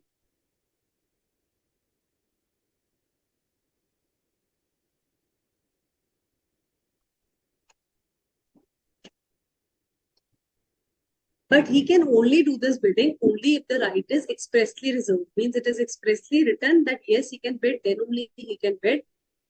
Not otherwise means otherwise he can. If it is this right is not reserved, then he cannot, nobody on his behalf can do. Where the sale is not notified by the seller. When the sale is not notified to be subject to a right to bid on behalf of seller, if you are not notified means you have not reserved your right, then it is not lawful for the seller to bid himself or employ any other person, or the auctioneer knowingly take bid from the seller. Any such contravening sale will be considered as fraudulent by the buyer. Now, what is happening? I am selling this house. I am the owner and the seller, and bidders have been invited. Somebody saying 10 lakhs, somebody saying 1 crore, 3 crore, 5 crore bids are. तो मैं या फिर मेरा agent, myself or my agent also sat here. Seller is also sitting and he says 5 crore, he says 6 crore. He's just trying to give a fake rates, like a pretending bidding. Okay, so he's just trying to make the use of pretended bidding to raise the price. Okay, so actual price is not more than 5 crore or 5.5 crore, but he's saying 7 crore. So you're just trying to pretend. You're not actually trying to buy the goods, but you're just raising the price. Then this sale becomes voidable, means buyer can either cancel the contract or he can treat the contract as valid and he will file a case. So the contract becomes voidable at the option of the buyer if any pretended bidding is done by the seller. Number two, either he can reserve his right, then he can bid, but if it is not notified, means he has not reserved his right, then if he is doing it illawfully, illegally, then it will be considered as. तो 3 point है जो आपको पता होने चाहिए. एक तो right to bid reserved अगर है तो वो बिड कर सकता है. अगर नोटिफाइड नहीं है और इलीगली वो करता है तो ये फ्रॉड कंसिडर होता है. अगर वो प्रिटेंडेड बिडिंग यूज करता है to raise the price, then it is a voidable. Now, from recently, examiner has started asking you questions related to these points. So I request you to write all the points of the auction sale and then give the conclusion on the specific point on which the question has been asked. And fifth point is reserved price. The sale may be notified subject to a reserve or upset price. Sometimes the seller fixes an upset price, means he reserves a price that no sale shall take place below 10 lakhs. So here I have given you the price that जो भी price आएगा 10 lakhs से ऊपर आएगा, not below. Then if I'm doing a bid for 5 lakhs, no, it is not valid because reserve price or upset price has been fixed. Then the sale always have to be more than that. Let's have a quick recap of auction sale. I think definition is clear to all of you now. What are the legal rules? The goods are sold in lots. Each lot is a separate contract of sale. Completion. 2 marks question came in June 24 paper. How does the completion of contract of sale happen in auction sale? So you have to write this small paragraph. The sale is complete when the auctioneer announces it by the fall of hammer or any other customary method. Until this announcement, bidder can retract his bid. What is the meaning of right to bid may be reserved? If he has expressly reserved the right, then yes, he can. But if he has not notified, then he tries to employ someone else or himself he is bidding. It is not lawful. Such a sale will be considered as fraudulent by the buyer. Buyer कहेगा हमारे साथ fraud हुआ है. हमें आपने बुलाया और खुद ही आपने अपने goods को buy कर दिया तो गलत. अगर आपका price reserved है तो that is a reserve or upset price. You cannot sell below that. And pretended bidding with the seller is just trying to give a rate to raise the price. It is a voidable sale.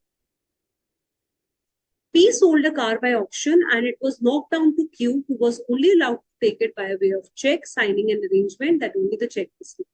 Here, till the check was clear, Q sold the car to R. Property was passed in the fall of hammer, therefore R has get a good title. Both the sale and sub-sale are valid in favor of Q and R. Please tell me the meaning of this. Example number 12. Who will tell me why these sales are valid? They have given you the answer that both of them are valid, but they have not told you why they are valid. Example number 12. Everybody will read. I am closing the slides because I can see your answers directly then. Everybody give me the reasons in the chat box why these sales are valid. He says P sold the goods to Q, knocked down the fall of hammer means the ownership has been transferred to Q. But before clearing the check, Q sold it to R. Is it a valid sub-sale? Yes or no?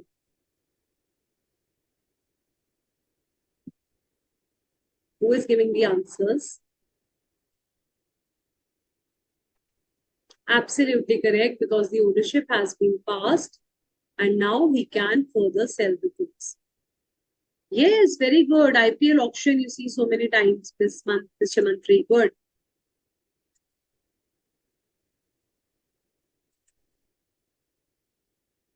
It is not valid, Sarla Devi is saying. Why it is not valid, Sarla? Ownership has passed. Good.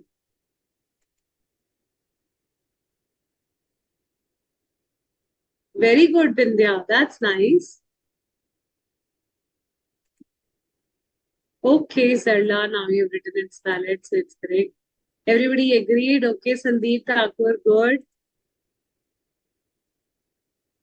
Excellent. Prabhat Roy says because ownership has been passed, therefore Q has the right to sell the goods further.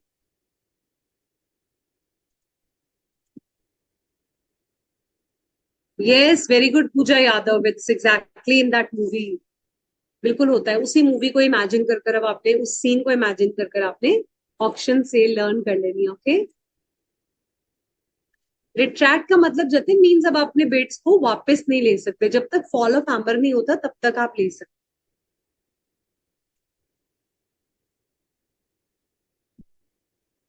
Oh my god, I have to go into each of the chat and then read what you're writing. Very good, Tanisha.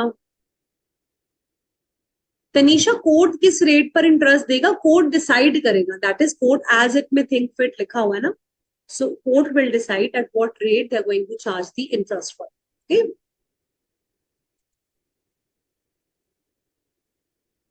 right to bid may be reserved. Tanugiri, this point means that I have reserved my price. So I am selling this house. I don't want to sell it below 1 crore. So I have invited the auctioneers. They will be giving me the rate, but I have set a price that 1 crore se niche nahi hai. Jo bhi rate lagana hai, 1 crore se upar lagao. That is the meaning of right to bid may be reserved.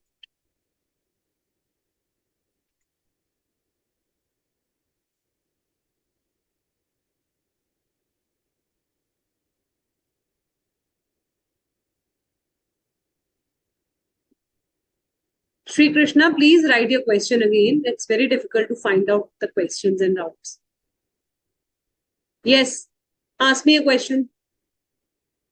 Akshit, you type your question.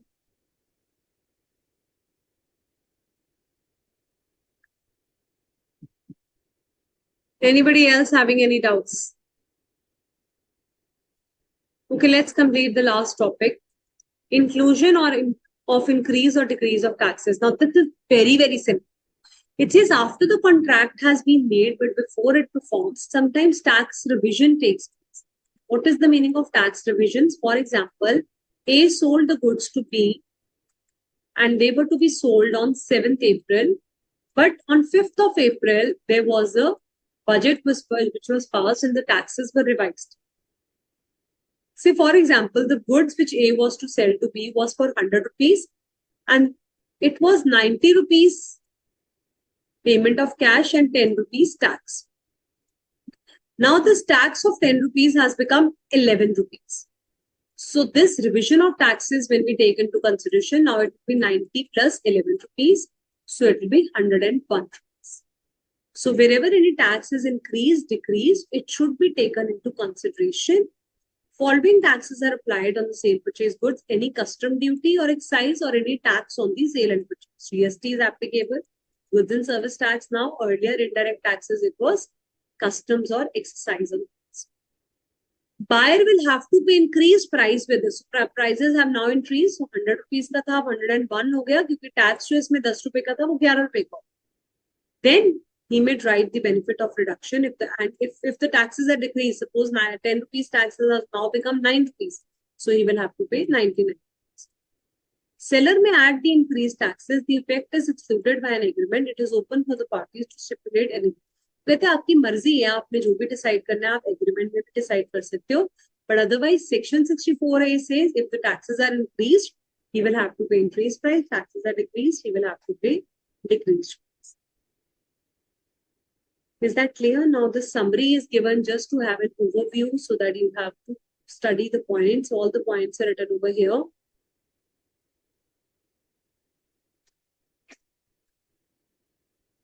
MCQs are again very, very important. We have done certain MCQs in the class. You must go through all the questions once you're done with the chapter. Mr. Buyer is deprived to the goods by the true owner. If buyer is deprived to the goods by the true owner, then the buyer can recover the price, cannot recover the price, either A or B, none of the above. Give me the answer for MCQ 14, everyone. Try to give it with the reasons.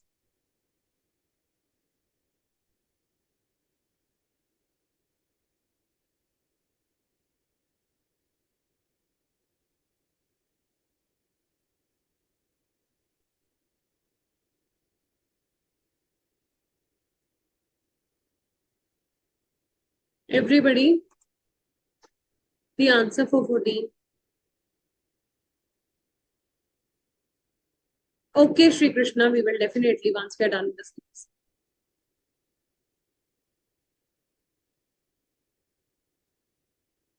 Yes, Devyani, he can either wait. It can be repetition before the due date or after the due date.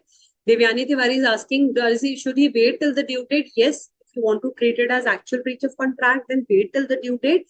If you are repeating the contract on the very same date before the due date, then it is known as anticipatory breach of contract. दोनों ही जो आपने Indian contract में पढ़े हैं आप दोनों कर सकते हैं. Akshit, don't raise your hand बेटा. You can do both the cases, okay?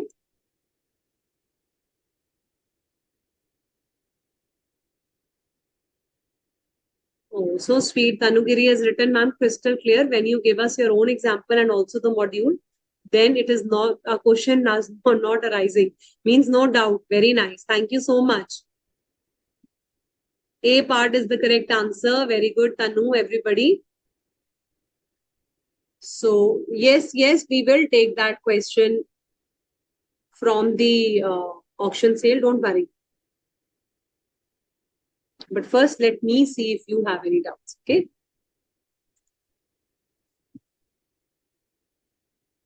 In unit 3, how specific goods are put in deliverable stage? Akshit, how the goods are put in deliverable state? You tell me. When the goods, suppose in the cask that you had to put the oil, you put the goods oil in the cask, you close it, you put the lid, you pack them, and then you call the buyer, then the delivery is set to take place. Okay? Prabhat Roy says, cannot recover the price for the breach of condition. Are you sure? You cannot recover the price. You were supposed to return the goods to the true owner, and yes, you can recover the price from the seller. 14A is the correct part. Okay, not from the true owner, but from the seller. Okay, let's do this question related to auction sale. Rachit arranges an auction to sell an antique wall clock. Deepa, being one of the bidders, gives the highest bid. For announcing the completion of sale, auctioneer falls the hammer on table. Suddenly, hammer breaks and damages the watch. Deepa wants to void the contract. Can she do this under the sale of goods? Tell me. What would be your correct answer? For the 8th question,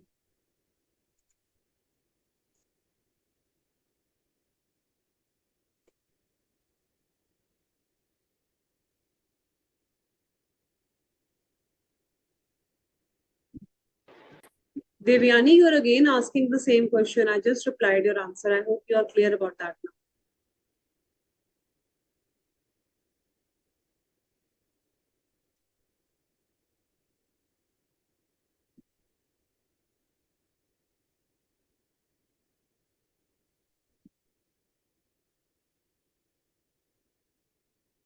Okay, then you can hear to the recorded lecture. No problem in that.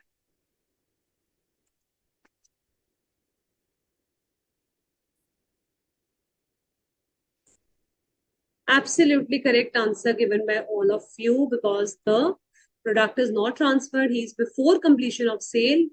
It has happened. Therefore, Rachit will bear the loss. He cannot avoid it. Let's see how you have to write the answer quickly. So you will tell them that under section 64, auction sale is complete when he announces by fall of hammer, Deepa will get the highest bid. So Rachit, while announcing the completion, has fallen on the hammer and broken. This is your facts of the case. Conclusion will be Since the sale is not complete until the hammer is in normal position, hence if the given sale is not complete, Deepa will not be liable and can avoid the contract. So who will bear the loss? Rachit will have to bear the loss. Let me see if I could locate your question related to your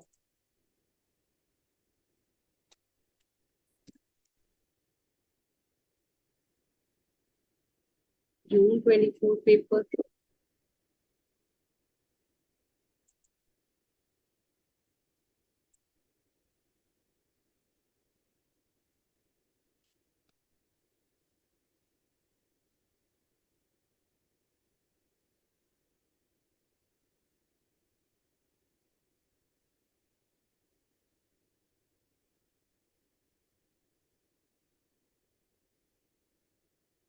Yes, I found that question for all of you.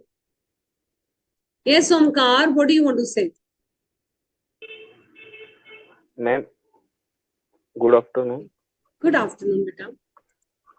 जो सुबह session था सी के इसके study के regarding और guidance के regarding, उसमें बहुत सारी चीजें नोटिस करने जैसी थी। उन्होंने उसमें कहा कि आप जो लेक्चर्स वगैरह करते हो उसके बाद उसका तुम कंक्लूजन या सारांश जैसा रहता है वैसे 1 to 5 पॉइंट्स बनाओ, उसमें से तुम्हें जो क्या समझा उसको नोट करो और जो तुम्हारे हार्डवर्क से उसको सारांश या हमारे आईसीआई कॉल सैयद और टीम के सपोर्ट से तुम सॉल्व कर सकते, जिससे तुम्हें जो हार्ड लगता है वो इजी लगेगा। वो मुझे बात बहुत अच्छी लगी, इसलिए मैंने आपको इस सेशन में बताने की कोशिश की। Okay, thank you so much, Omkar. I'm glad that you are liking the classes and you are enjoying it and you're understanding, and definitely the hard work is always paid off. So keep studying at the same speed, okay? All right. Yes, Sarla. Hi, ma'am. Ma'am, just I have a question that in the question paper bank, for example, for question number 2, there are 3 subsections, will be like A, B, C. If I answered for A, B, if I left the C, I'll get the marks for those two A, B, Yes. right? You will get the marks for the respective questions that you have attended. It is not mandatory that we need to attend all 3 questions for It's getting. not mandatory, but if it is not a compulsory question you're asking, right? No, not non-compulsory questions. Even in compulsory questions also. For example, if you're not able to recall, that's why you're not in the C part, but you have attempted A and B correctly, definitely you'll get marks. Okay, thank you. All right. And one positive thing I wanted to tell you, ma'am. Yes. I've seen that the way you are presenting the things, you're really connecting with us. That's a very, very big positive point in your presentation. Thank you You're so much, directly Sarla. connecting with us. You're directly That's connecting the with us. love and respect that I get from all of you, which keeps me going, you know. And you're really enjoying, while explaining to us. That's a great plus point. We are also enjoying along with you, to learning at that time. Thank you so much, Sarla Devi. You made my day and my Sunday more interesting. So thank you so much. God bless you, each one of you. And I really want you all to come out with flying colors. Thank you, ma'am. Hello, ma'am. Yes, Akshay. Ma'am, I was not asking the whole topic, only the thing I was reading that down. How that buyer is liable for the loss in rule acceptance, I'm asking. For which one? Buyer is not liable? The buyer is not liable for loss in rules regarding acceptance of delivery. I don't understand that third point, how it is liable for loss. Which one, beta? Auction sale wale mein? Rules regarding acceptance of delivery. Rules regarding acceptance of delivery. You're talking about unit 3? Yes, ma'am. Those points I have doubt. Okay, those points, okay, I'll tell you. Those points, Akshat simply tries to tell you that once the delivery is being made and buyer refuses, buyer is bound to give the acceptance for the delivery of goods. So if he refuses to accept them, then seller can hold him liable. What we have just concluded in unit 4, how he will be held liable because of the remedies which are available. In case you become unpaid, anyways, you will be holding him liable. But otherwise also he is bound to accept the goods. All right. Now let's complete this last question. Alicia also wanted somebody, Fisa wanted to ask something. Okay, PTC hotels in Mumbai decided to sell their furniture by auction sale. They appointed RN and Associates as auctioneer. They were invited top 10 renowned architects in Bombay for bidding. A right to bid was not notified by them. Furniture was put up in lots for sale. So you will write every lot is a separate contract of sale. A right to bid was not notified. Specifically, the fourth point, the sale was not notified by the seller. Right to bid was not notified. Okay. Every furniture, there will be a reserve price. They have used the next point of reserve price also. Auction sale started at 10 a.m. in the lawn of PTC Hotels, Mumbai. For a lot of furniture, 3 parties came for bidding, Mr. Neil, Mr. Raj and Mr. Dev. The bidding was for all these amounts. Sale was completed in favor of Mr. Neil by fall of hammer. Mr. Dev's bid was rejected and the right to bid was reserved and company Dev was not invited. So he was not invited to bid. One we have accepted and the other is rejected. Another bid of Italian furniture was made by 2 parties. Sale was complete in favor of Dheer instead of Madhu. Now, Mr. Dev and Madhu had argued that auction is not lawful. Give your reasons with reference to Sale of Goods Act, whether it is lawful or not. Now, why I have picked up specific question of June 2024 of a 7 marks, it came this question for the first time related to auction sale. If any such kind of question which is having certain kind of figures and amounts and you're not able to truly connect with the question, please at least write down the provisions of the case, section 64(6) rules that we have just done. At least I can say out of 7, nowhere you will get less than 3 marks or maximum 4 or 5 can also be given if all your points are correct. So, but how you actually have to attempt the answer for this one, I'll quickly show you, but it's your homework. We are meeting again tomorrow. So you will go through this point once again, just revise it. And if you have any doubts, you can ask me. So this is how the study wanted you, examiner wanted you to write the answer for this specific question. I'll just show where it is. So you just read the answer from here. It's a June 2024 suggested answer. Just read it from there, frame, see how the answer has been framed, try to connect it. If you have any doubts in tomorrow's class, when we start partnership, you can ask. So all the best and study well. See you tomorrow for partnership. Okay? All right. Yes, sir, we are done. Yes, sir. Ma'am, thank you, ma'am. Okay, thank you.